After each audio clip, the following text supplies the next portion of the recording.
Uy, dami, ba't ka naman showdown tayo, iwi ka. Ikaw, ano yung mga nagawa mo ng proyekto sa school mo? Actually, hindi lang sa mga materials na nadadaan yung mga projects, diba? At least, every day, yun na, ginagawa ng project, syempre meron din kami yung mga pag-check din yan. Katulad ng ginagawa mo po, yung pag-check ng uniform. Hindi lang po yun yung project na pwede namin, kasi po may pondo din po kami kinukuha doon. Tapos po, yun nga, nagawa po kami ng isang project na kung saan yung mangyayari po sa darating po namin foundation day. Yun.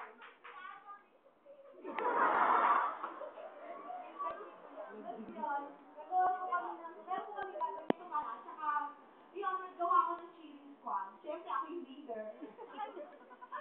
Oo, kasi magaling talaga ako sumayaw. Dami.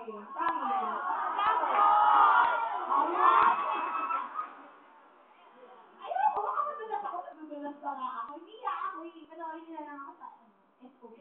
Yan.